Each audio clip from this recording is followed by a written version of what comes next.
Hey folks, welcome to a Q&A on Trials of Ascension from Forged Chaos. We met up with some of the devs and some of the testers last night and got to have a look through the demo, and joined by Dusty Monkey in this, and here you go. The super quick stuff is obviously WASD is to move around. If you double tap any of those keys, you'll do an evade. You'll roll in that direction. Tab will take you in and out of combat. And then I is for inventory. Tell me if I'm going too faster. I is for inventory, and that's where you can drag and drop stuff into the two slots on top, and then the two slots just under them. The two slots on top will put them in your hands, and the two slots below those will put them on your hips. And you can toggle between those two using the R key.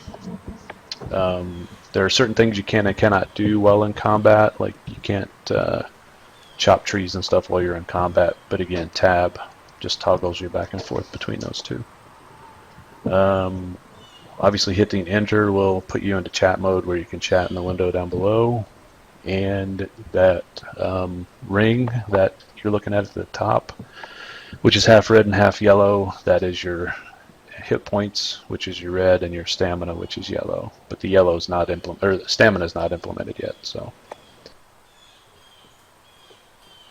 Okay, seems pretty cool. Yeah, it gets real intuitive once you've played it just for a few minutes. Go ahead, and I believe you got mostly our crew here watching you, so if you want to beat up on somebody, go for it. Equip a weapon, go into combat mode by hitting tab, and swing away.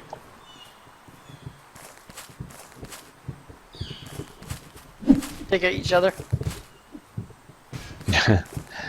And in combat, a few things. Q and E will block. You control each hand independently, by the way. The left mouse button is for your left arm. The right mouse button is for your right arm. And depending on the direction that your reticle is facing, since the last, or I believe it's since your last swing, you'll either swing out to in or in to out. Basically, it's directional swings. Blocking is very powerful. It works, but it's all hitbox based, so if you're blocking in the wrong direction, it's not going to matter.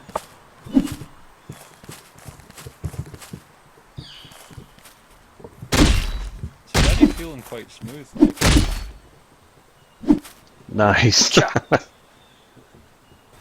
It's got a dead body sitting on top of it now.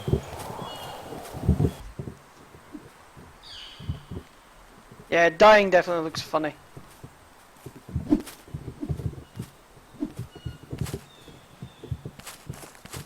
Rolling looks quite cool. Yeah, like say when you're hitting combat, does it take into account where you're hit? Like, is there individual hitboxes on different body parts, or how does it work? And now there's not individual hitboxes at this point. I don't see any reason why there shouldn't be, but right now it's pretty much if you hit the person, you hit the person. And all the weapons do the same amount of damage.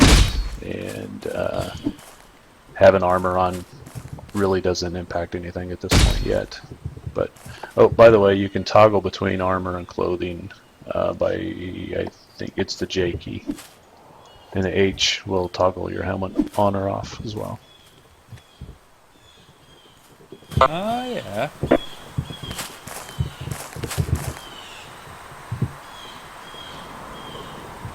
I'm quite liking the looks of the different weapons and things already.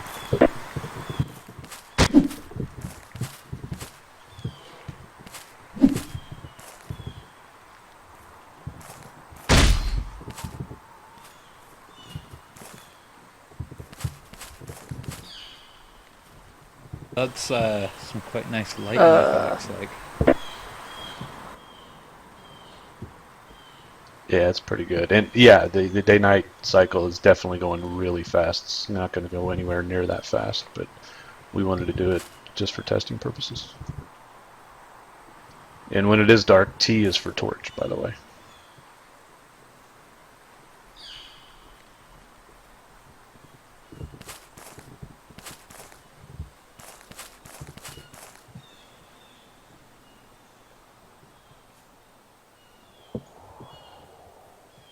They are fast, and probably the funnest feature is they can climb just about any surface. So if you guys follow me over here to this cave, we can go do some wall climbing.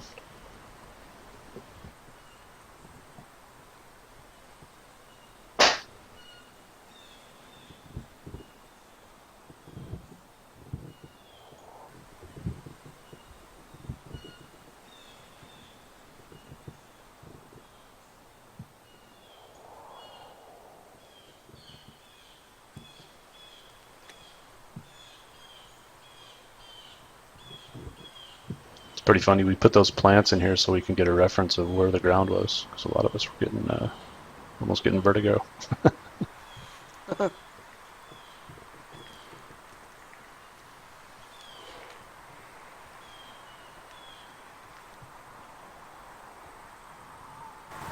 So I'm guessing it'll be a pretty intense thing seeing one of these leap out the ceiling at you, like, if you didn't know it was there. Oh yeah, yeah. I think you're going to see it in the upcoming stream. We've been doing some massive Ragnar on human fights. I mean, you can't detach from the surface that you're on yet, but it's definitely something that's planned. You know, so like if you were up on the ceiling and you wanted to just drop down, you just detach and flip over and fall down or something like that. Yeah, I'm seeing something like press spacebar and web down. Exactly. I think I just managed to walk through the roof.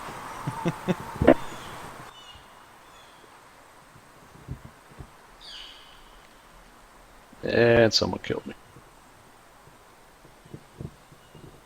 Thing you'll notice about Ragnar. Kill you. No, that's fine. It's all good. Thing you'll notice about these guys is they don't have a lot of hit points. They're actually pretty easy to take down, but they can deliver quite a punch. And what we've been noticing is the best tactic to use is it's hit and run, especially when you're fighting humans. You just strafe them, just run by, hit them, and keep going.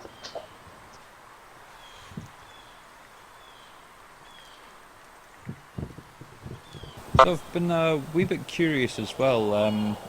There's permadeath in the game, isn't there? You bet. Is that going to be a case of whenever you die, you lose all your skills and stuff? Or is it certain things before that happens? Well, a lot of people think permadeath, and they always just think, as I always call it, one and done. You die once, and you're dead. Your character's dead forever.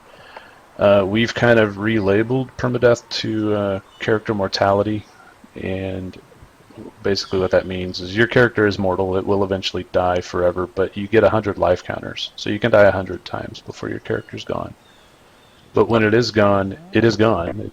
It's gone for good. And but if you achieve enough during your character's life, you'll be memorialized in the monolith, which is a very large building that is essentially the record keeper for the world. So other people can come and see the deeds that you did and that sort of deal. Okay, Is that basically like a leaderboard of the best characters?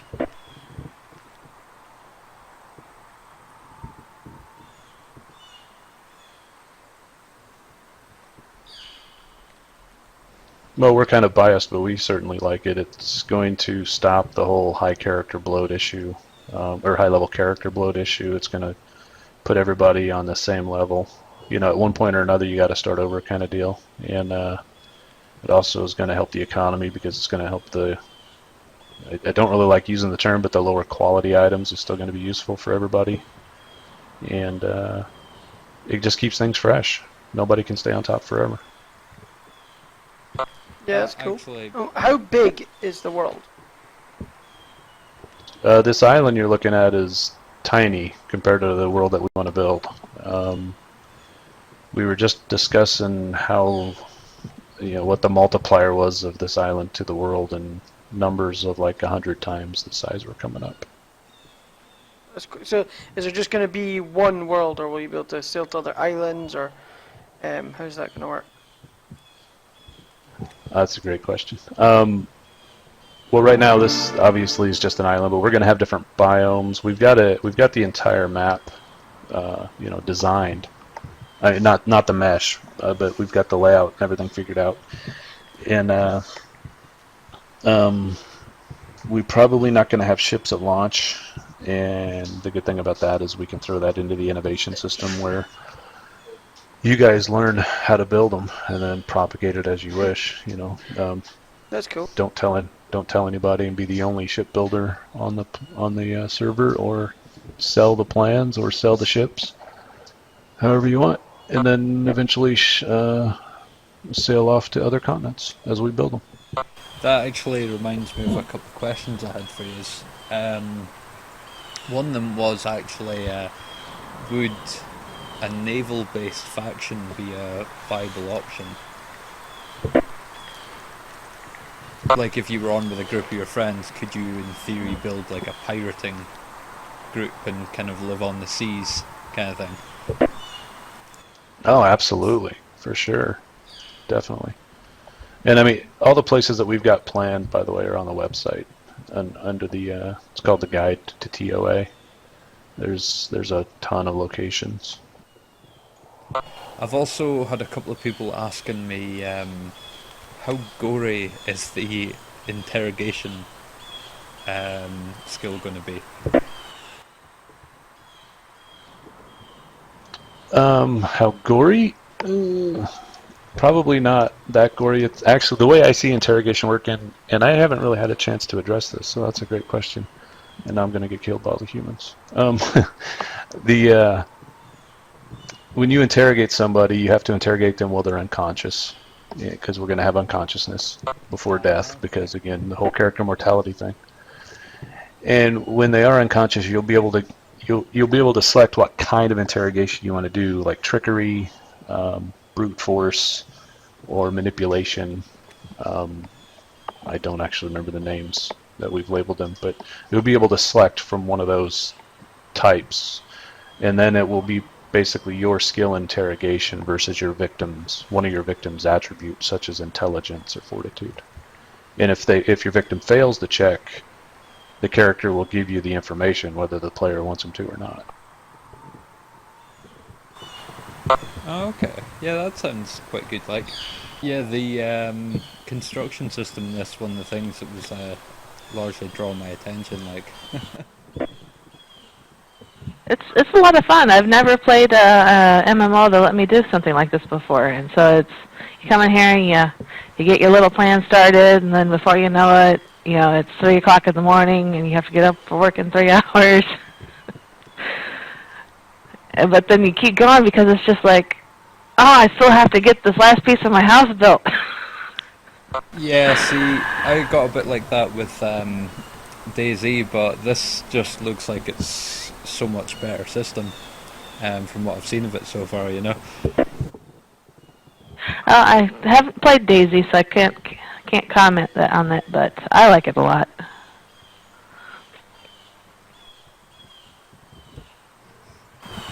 You don't actually have to have the buildings in a specific shape either, do you? Nope, you can do whatever shape you want with the buildings. Yeah, see, that's the main thing that made me think, ooh.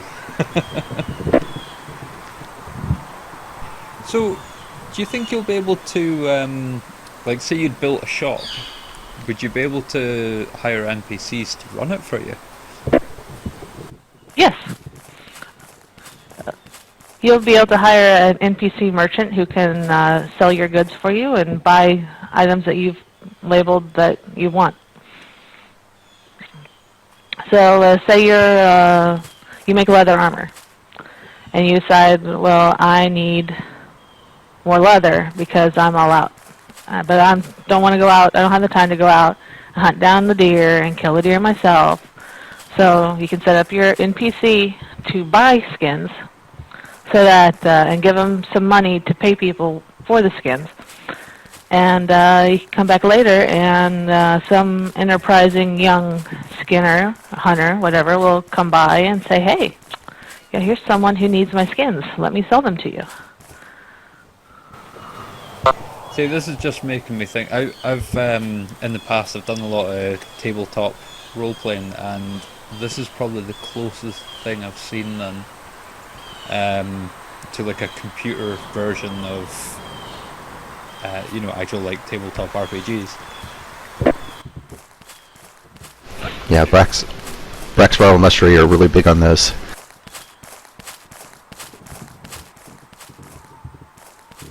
Yeah, Varl is a serious dungeon master type person. He was telling me the other day stories about his dungeon master campaigns and how crazy those have gotten for him and how much fun he has with them. Yeah, the tabletop influences have definitely affected our approach and direction in developing this. Yeah, you're able to set. Well, you'll be able to set permissions for the buildings as well, won't you? Certain parts of the buildings, like doors that can be opened and closed, permissions won't stop someone from opening or closing a door. You'll need a lock to do that. But permissions will flag someone as a criminal if they don't have permission to enter your home, and they do. Okay. So, like, because I noticed on the Q&A the other, yesterday I think it was, that you could in theory charge people for using your inn and stuff like that. Yeah. Yeah, make them pay you first, and then go give them permission to a door. And then suggest that they purchase a lock so that no one goes in while they're using the room. Is the magic going to have any potential fizzle effects or backfire effects if you try and use it? We certainly hope so. Okay, cool, because I had a couple of folk asking me about that, you know. Yeah, the plan is to make magic pretty difficult. It's going to be rare but powerful, and so in your research and development of your spells and things, there's a very real possibility of having backfires and just fizzles and things of that nature, failures. How catastrophic they're going to be will be probably a random number generator or based on your magic. I don't want to call it skill, but that's basically what it is. It's how proficient you are in magic. Is there a lot of other races planned to be added, or how's that kind of toying around? Well, you've seen the giant Ragnar, and you've seen the humans. If you watched our video on Kickstarter, you saw the first peaks of the dragons. Yeah. Which I think are pretty cool. I don't want to play one myself, but I still think they're pretty awesome. Outside of that, there has been talk about potential other races in the past. We just aren't ready to implement any. Okay, so there is a possibility of other like humanoid races and things like that then. Yes.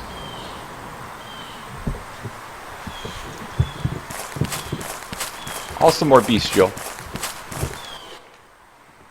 I know, it was really popular with some of the forum members when we were talking about the ideas about making griffins a playable race.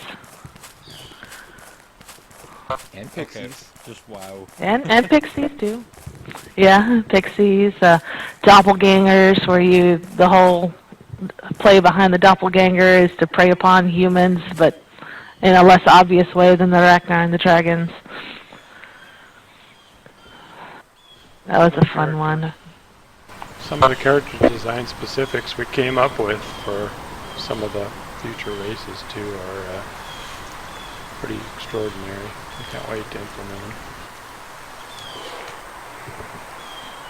them. So I'm guessing then if there is eventually other humanoid races, do you think they might have different bonuses with certain skills, or is that too far down the line just now? Our whole Oh, go ahead, sorry.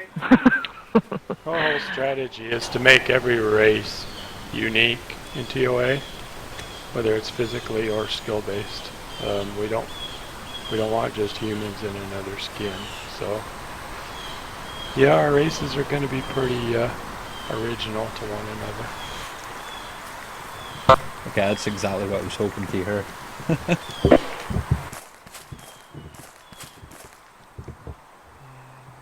Yes, I'm under the impression that skills really are a human thing.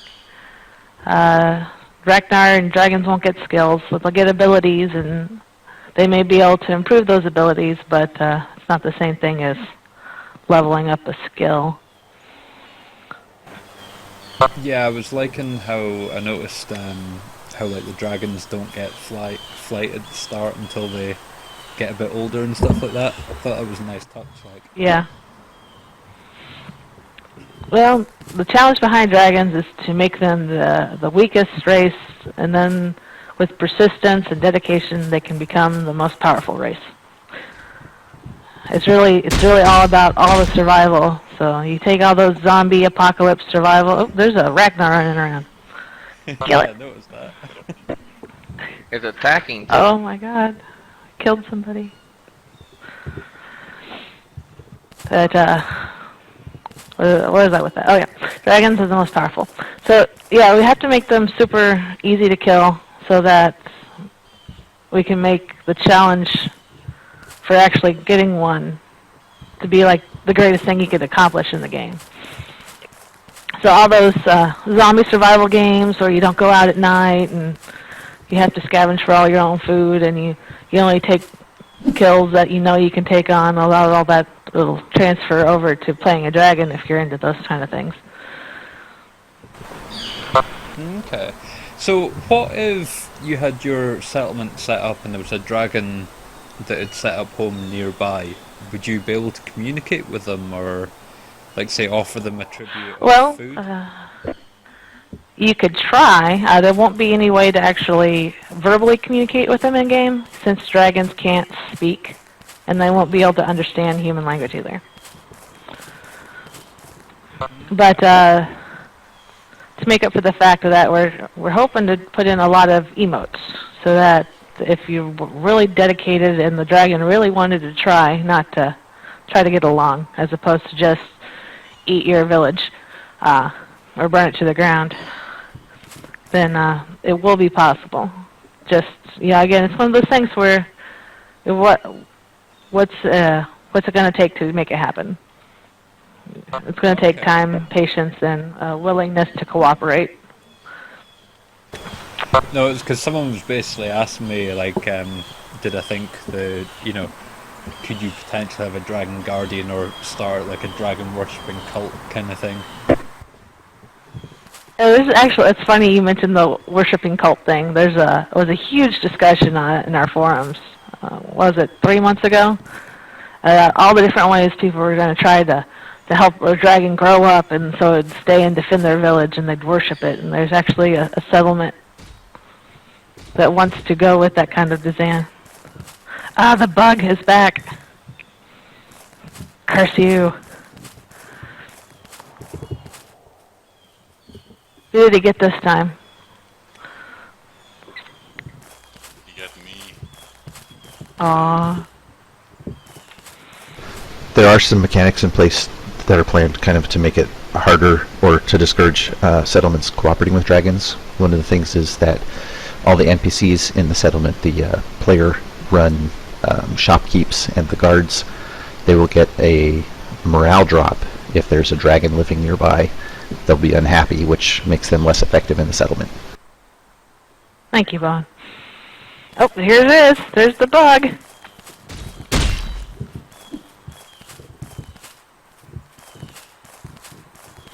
I'm kind of hoping in the back of my mind that a well-armored human with a nice set of armor and a really nice weapon with really high skill might be able to take on one Ragnar. If they're really lucky. That'd have to be the equalizer's armor and equipment for humans. Definitely lots of block skill. There you go. On the topic of blocking and equipment and things like that, is there going to be any, is it all just kind of medieval the way you're working, or is there potential things closer to being, say, along the lines of steampunk? No gunpowder, so... Yeah, no gunpowder, no steam, none of that. Okay, okay. What about any sort of engineering-based stuff, like, say, siege equipment and things like that? Yes, there will be siege equipment. And we'll do siege damage to buildings and structures. And And adult dragons will be able to do siege damage using their breath weapons. ancient dragons. Oh, yeah, pardon. Ancient dragons, not adults. Nice. It takes a while to cut down a tree. Is it quicker if you work together, I take it? Yes, yes it is. The more people who help chop a tree, the faster it goes, because each chop does an incremental amount of damage to the tree. Quite nice the way the different weapon combinations look as well. I prefer a shield and a sword, but you know, dual wielding axes, dual wielding swords, dagger and an axe, whatever. It all looks really nice, and it's not something you get to see in a whole lot of. I do like the way the Ragnar potentially add a horror side to the game as well. And two, there's a lot. I don't know, maybe it's just me, but I feel a lot less like someone's coming after me if a Ragnar kills me, because it's like, oh, just a monster. Oh, that's a human. But as opposed to another human attacking me, it's just like, oh, why are you attacking the humans? I don't know if I was thinking like if you were in like a cave and it was dark and light level was low and one of these things came crawling out of the shadows at you, Yeah, I agree. Have you been in the cave yet? There's a cave on the beach. Yeah, it was quite cool wandering around the walls and stuff. Yeah, I love it.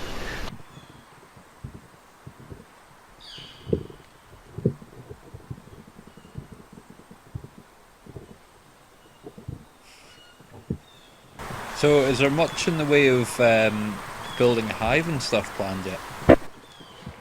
Yes.